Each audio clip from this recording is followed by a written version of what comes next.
Big news out there for the college football, college athletics battle in general. This is the first athletic director I have seen.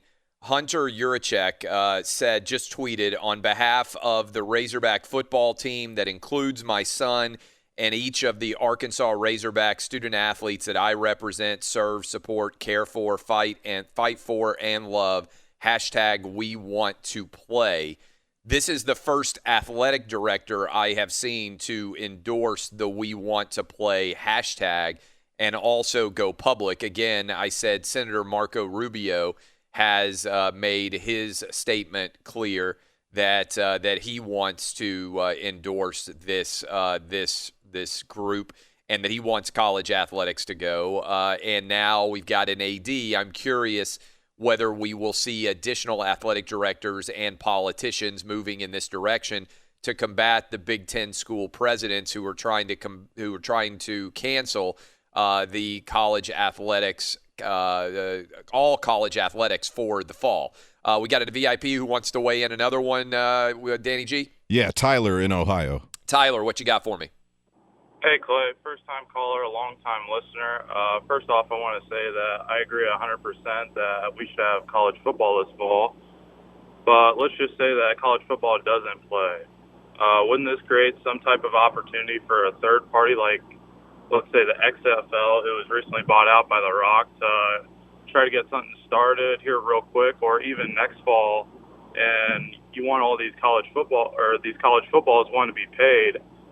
Then you can also get paid from the XFL. Just want to hear your thoughts. Thanks. Yeah, well, the XFL not existing right now it's tough because I think there would be a lot of college football players who would decide to go pro and go play in the XFL. I do agree with you, but they shut it down, so I think the idea that they could get it back up and running in short order would be really challenging for them. But again, that's one reason why The Rock, I think, was willing to pay $15 million because it's hard to get a real read on whether the XFL was going to be successful or not because they had to shut down for the coronavirus. And so I think there is a marketplace for college athletes who may feel like they don't necessarily fit that well on a college campus, but still interested in being able to pursue their professional careers. Who's up next, Dub? We got Danny in Louisiana. Danny, what you got for me? Hey, I just got one question.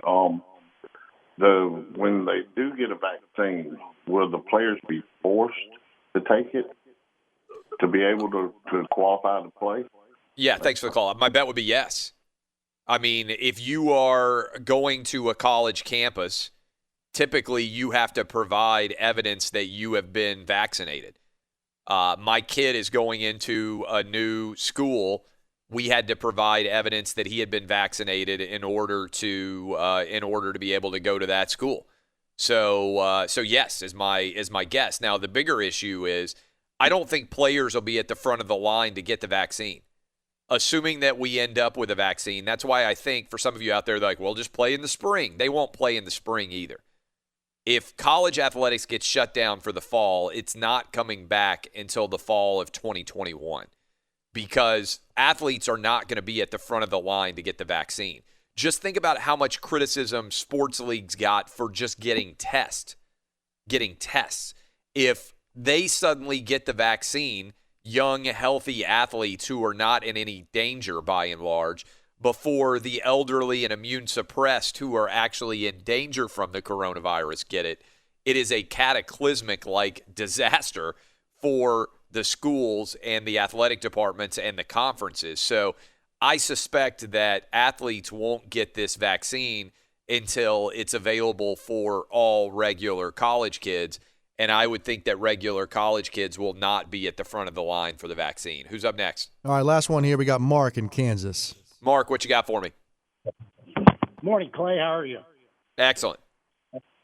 Hey, Clay, why don't these college teams start using the COVID-19 rapid testing kits? They give results in 10 minutes. You could test these kids every day. They're FDA, EUA approved. They cost $4 for a test. It's unheard of why they're not using them. I travel to China all the time. This is what China's using all over. There's 1.5 billion people there. They have one little COVID-19. I can get you tens of millions of these tests for $4 a piece. Thank you for the call. That's one of the things that they need to do, right? Rapid short order tests, if they're accurate, and I'm not claiming to be an expert on which COVID-19 testing mechanisms are the most accurate. If they are accurate and low cost, they need to be put out there and run through rapidly in a cycle.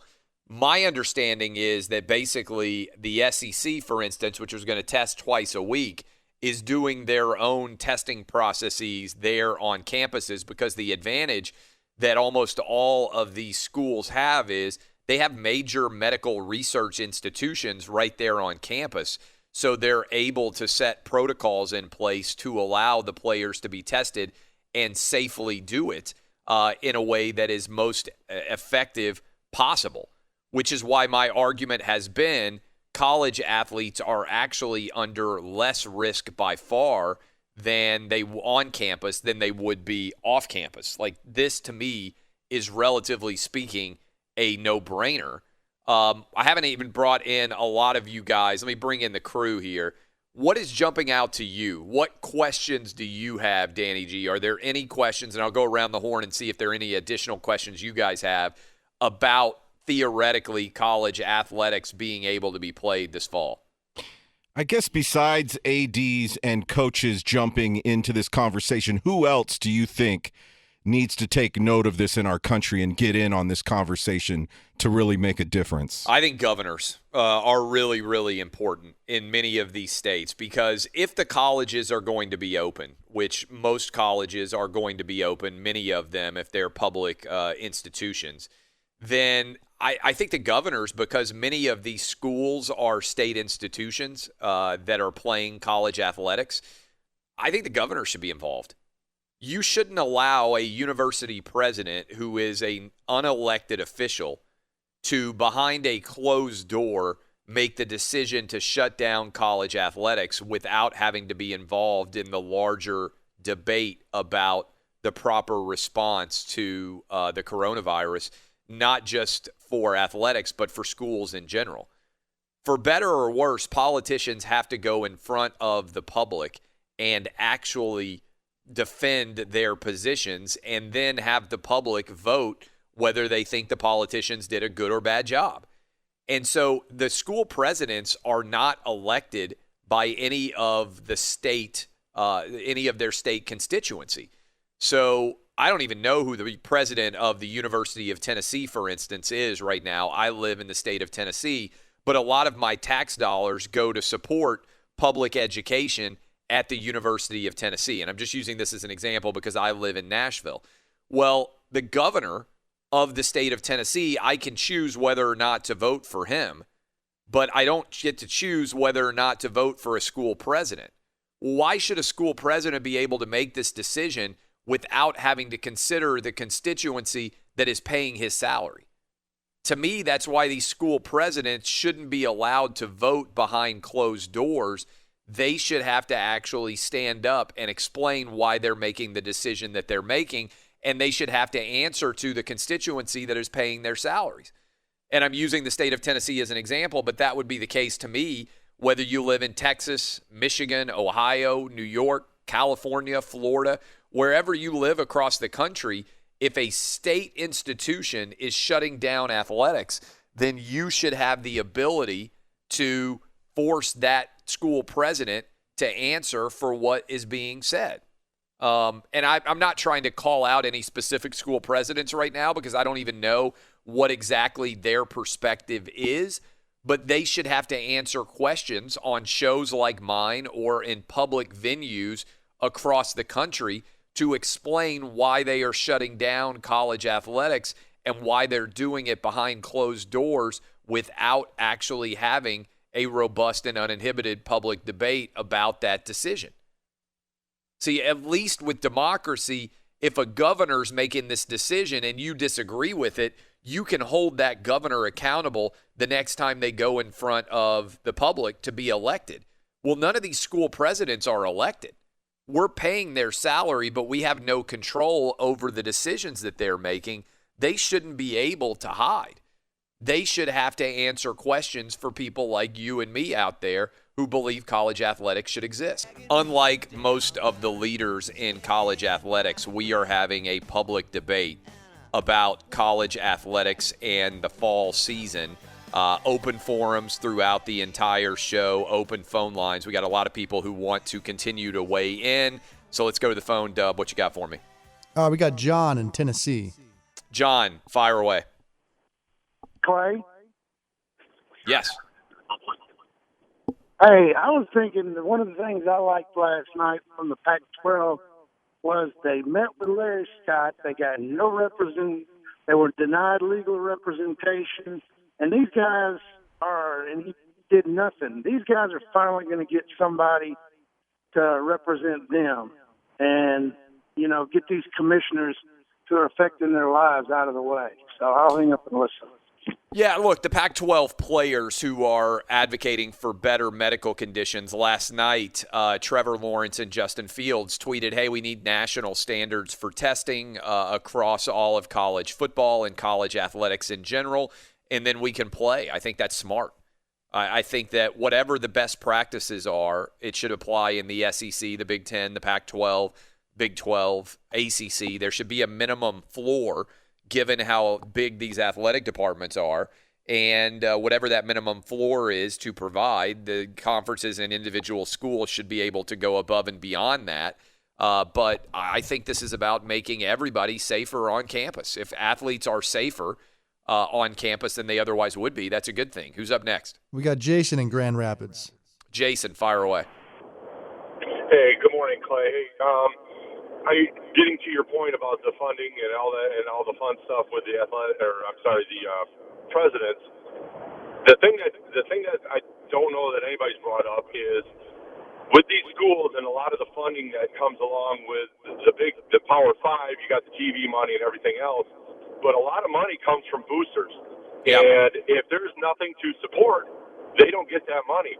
Nobody's going to write a $15 million check for the drama department or the art department. And if you don't have these athletics, nobody's going to get that suite at the football stadium to use every week. They're not going to get the suite at the basketball arena every week by writing that big check. So that money's not going to come in either. So on top of that, you've got your Power Five, but then you've got your MACs and all those other conferences, and then you can even go to Division II. My son's going to play up there, play in Division II next year. I'm worried that they're not even going to have a season next year because if they don't have a season this year, the money's gone. It's never coming back. There's no way to get that money back. And so how are they going to make that up to get the whole ball rolling again in 2021? It's a great call. And that's I would reiterate. I have been saying, we have a lot of politicians who listen to this show, a lot of their staff members who listen to this show across the country. I think if you are listening right now and you are a big booster of a major college athletic program, and I know there are a lot of you out there listening to me right now, I think you need to be on the phone calling your athletic director and saying, what in the world are you guys doing? What is this university president doing who is trying to make a decision to shut down college athletics? This is lunacy. And I think you need to be using your dollars as a leverage ploy in order to advocate for the positions that you believe in. That's how the democracy works. And so if you're a big booster and you're out there right now and you see the university making decisions in college athletics that you disagree with, you need to let them know that your money isn't guaranteed. I would make a call right now and get directly with them, and is going to continue to roll here. So I think that makes a lot of sense. Who is up next? Yeah, last one we got Paul in New York. Paul, what you got for me? Hey, Clay, great show as always, man. You said that you have a lot of these presidents and politicians that are listening, and I would just make a plea to them is just to listen to these young men and listen to the passion that they have for the sport that they want to play. This isn't political. This isn't, whatever. I mean, these are just boys, and, my youngest boy is a little ways away, but I could just imagine being a parent knowing the sacrifice that your son made and having that choice ripped away from him, and Trevor Lawrence said it great last night. He said, listen, if you don't want to play, we support you, Yep. Whatever, but you make that choice. And then the second piece is I'm not going to look at data or news or anything that's slanted, but shouldn't the common question come out right now? Why is it August 10th and we're having these discussions and not June 10th or even July 10th? It just smells completely wrong, man. Yeah, look, I think this is something that should have been resolved a long time ago, but here's the other thing I would say to you about timing. Why in the world did the Big Ten and the SEC release their football schedules last week, and then the Big Ten presidents try to cancel the season a couple of days later?